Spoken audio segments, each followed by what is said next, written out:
విధంగా మరి లా మినిస్టర్గా అంబేద్కర్ గారి ద్వారా రాజ్యాంగాన్ని సృష్టించే విధంగా సుఖశాంతులతో ప్రజలందరూ జీవించే విధంగా ఎవరి కులాలు ఎవరి మతాల హక్కులు వారు కాపాడుకునే విధంగా మరి ఒక రాజ్యాంగాన్ని నిర్మించే ఒక పరిస్థితులు ఆ రోజు ప్రధానమంత్రి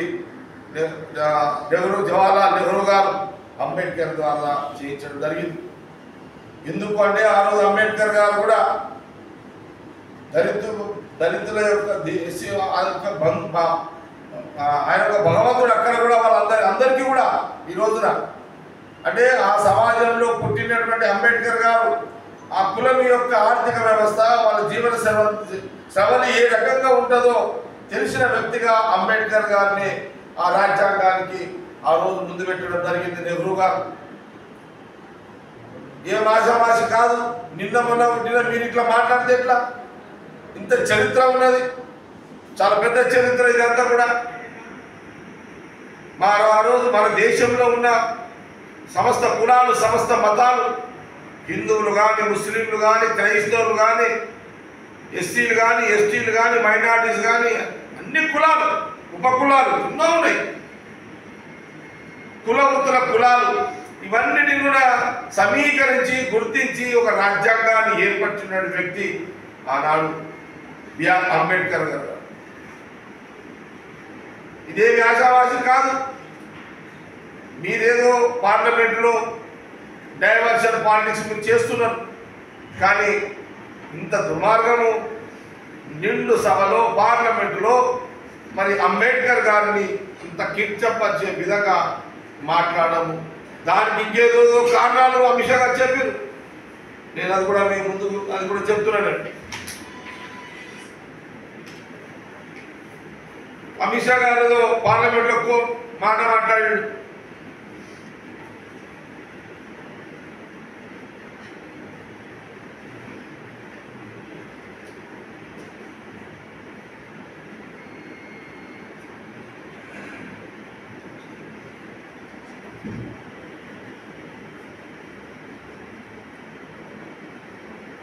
ఒక మాట ఏం మాట్లాడాడు అమిత్ షా గారు?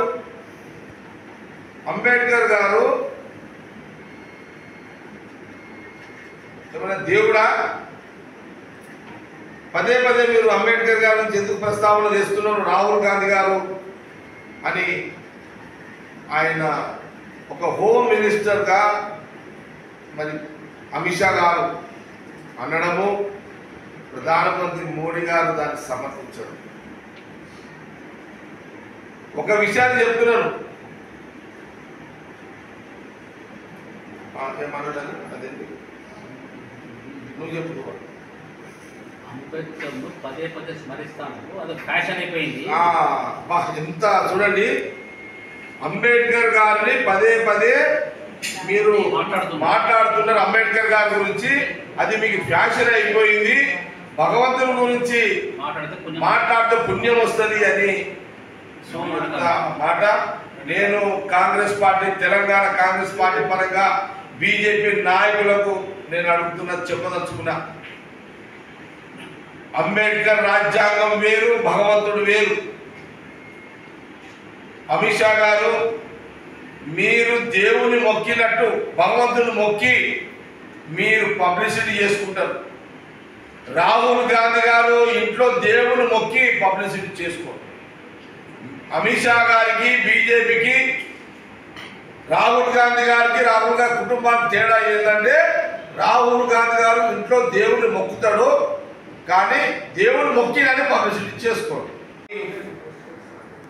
దేశ అంటే అంబేద్కర్ గారి యొక్క రాజ్యాంగంలో వారు నిర్మించిన వారి రాజ్యాంగంలో మరి ఈరోజు ప్రశాంతమైన జీవితాన్ని అనుభవిస్తున్నారు దేశ ప్రజలు అని అంటే అది అంబేద్కర్ గారి యొక్క రాజ్యాంగమే. అన్ని దేశంలోని అన్ని కులాలు అన్ని మతాలు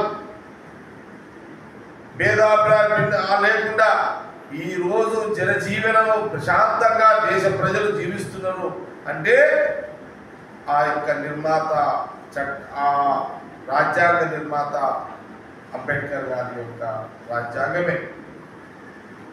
ఈరోజు చట్టాలు కానీ న్యాయాలు కానీ ఈరోజు ఏ రకంగా తీసుకున్నా ప్రతి మానవుడు హక్కుల విషయంలో కానీ జనజీవన సరళి విషయంలో కానీ లేకపోతే మనిషి జీవించే విధానంలో కానీ ప్రతి మానవుడు రాజ్యాంగాన్ని అంబేద్కర్ రాజ్యాంగాన్ని ముందు పెట్టుకొని జీవిస్తున్నారు.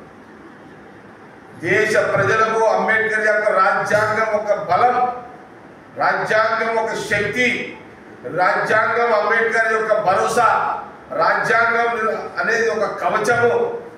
అలాంటి నిర్మాణమే రాజ్యాంగం చరిత్ర అంబేద్కర్ గారు.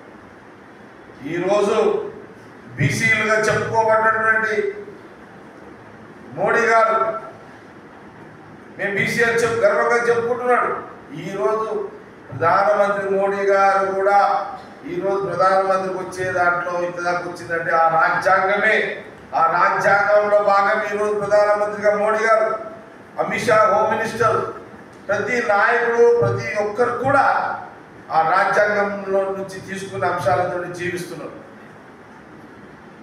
అలాంటి రాజ్యాంగ నేతను అవమానించే పరంగా ఆ విషయం మాట్లాడడం అది తీవ్రంగా రాహుల్ గాంధీ గారు దాన్ని వ్యతిరేకిస్తున్నారు. వారు గలమిప్పిరు, వారు పోరాడుతున్నారు.